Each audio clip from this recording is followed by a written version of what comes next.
Hi, I'm Milène Rocci, and today we are kicking it with the people from Roots Radicals. I'm here with Monica. Hi.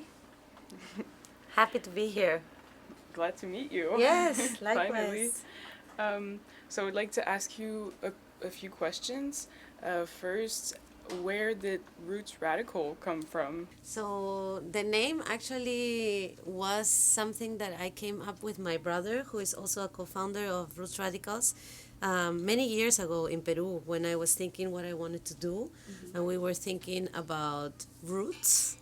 And radical, radicchio, it also means roots. So it's sort of like a repetition of being rooted and roots, but also this idea that we want to talk a lot about what it is to reconnect and come back to our own roots. So that's more or less how the name came up. And years later, when I was starting to make the project come true, I was just also playing with names again. I had sort of forgotten this name, and Nicolas, he came up and said, "Why don't you call it Roots Radicals?" And it was Roots and Radicals, and then with Clovis that helped us with the branding, we changed it to Roots Radicals. Good. So it's not coming from a Rancid song. A rancid song. Give 'em the boot, the roots are radicals. Give 'em the boot, you now I'm a radical. No, that was a complete, because You know the song? we know, and we've heard it, and I think some people follow us in Instagram accidentally, thinking that we are like a music band, which is super cool. Hopefully they're not disappointed, and they also find some cool things about us. But it doesn't come from there. And the project is a bit of a mix of who I am, no? Because I am, I have like a science background, and I did biology and a PhD in molecular biology and many years of research.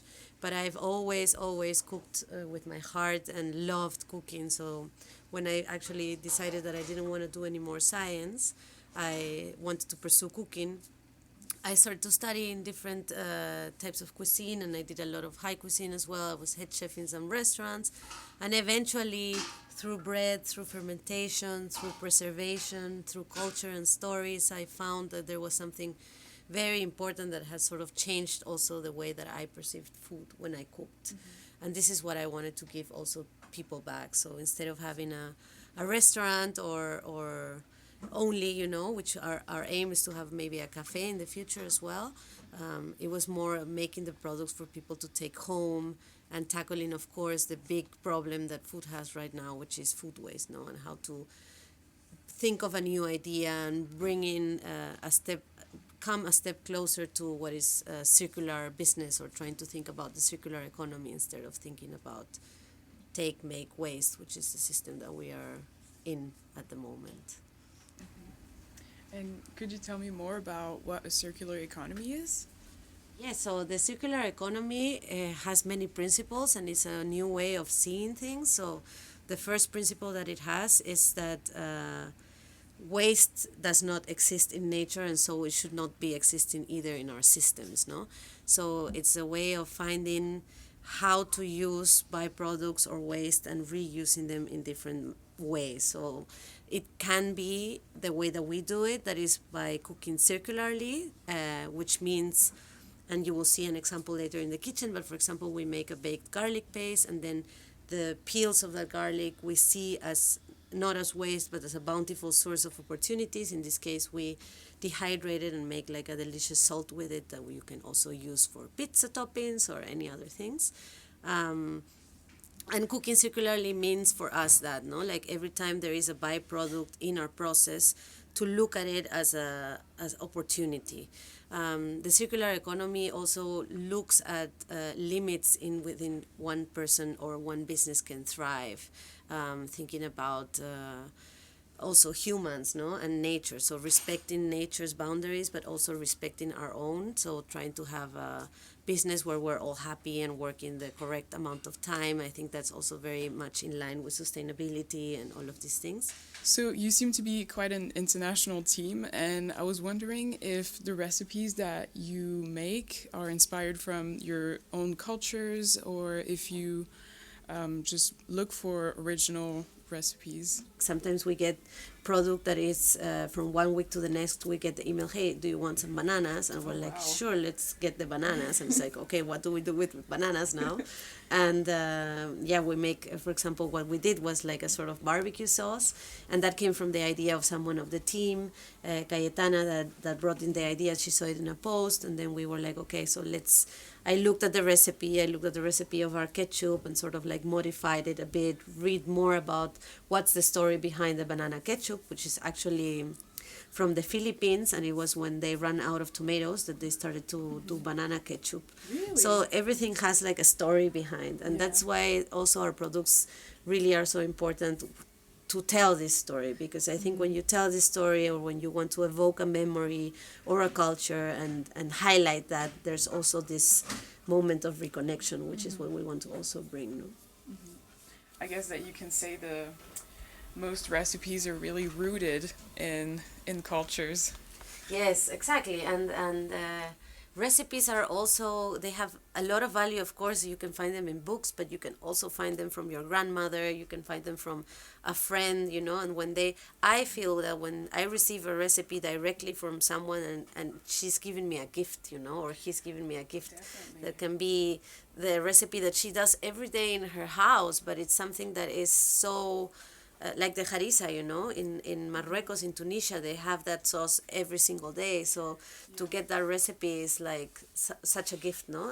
As well as for me to give the recipe or the taste of this bouillon that has like our traditional soup in it, for example. No?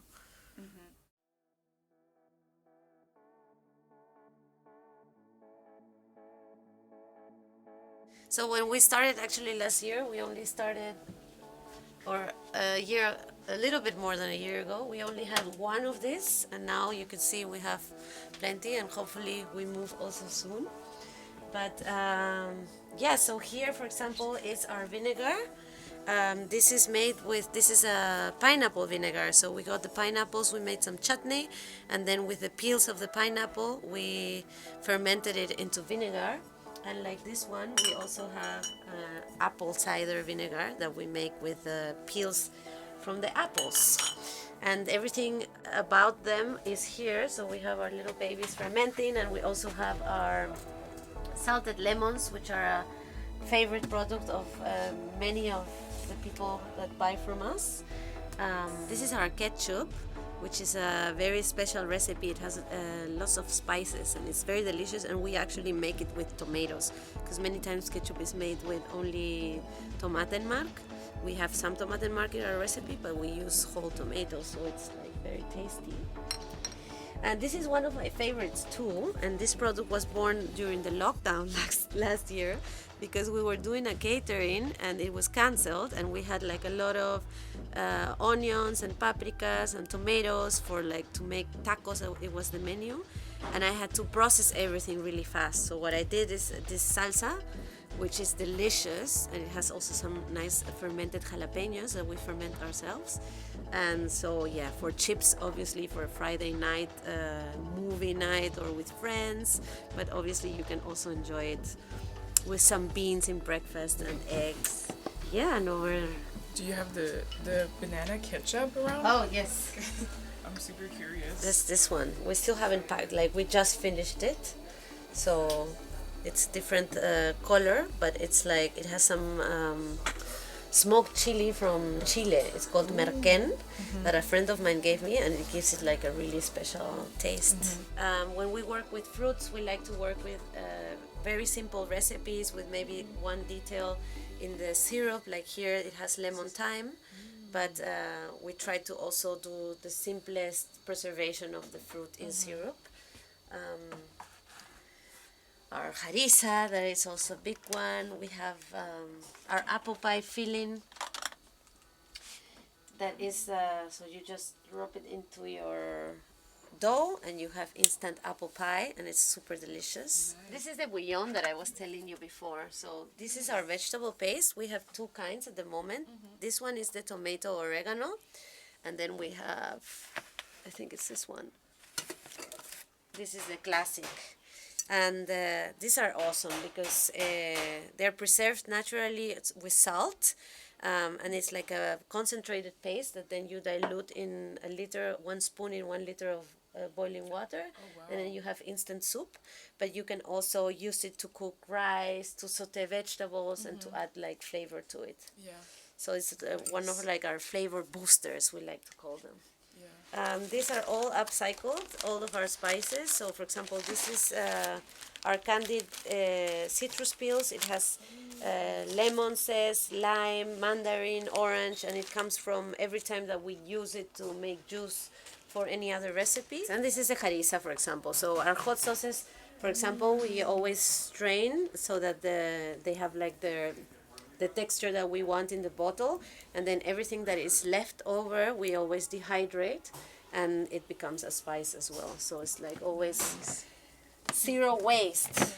We're gonna go to the kitchen. It smells really nice. Let's see what they're up to.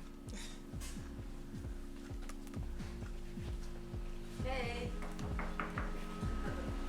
So here is Chris, and he's making actually the candied peel. So we used a lot of lemons for our harissa that has lemon juice, and then what we do instead of throwing out the peels is candy them, as I told you before. So he's working on, I think it's one of his favorite jobs, right, Chris?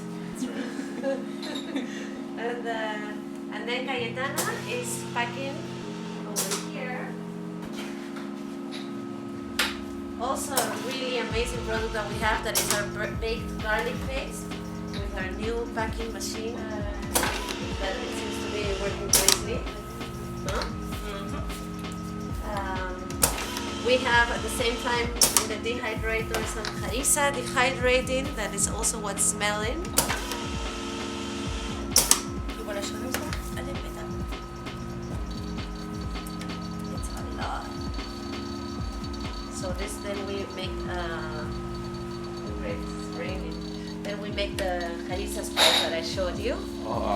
And here we have, because we do the baked garlic, and then we have all of these peels that are left, but they have obviously a lot of flavor. You can smell them as well, lots. Yeah.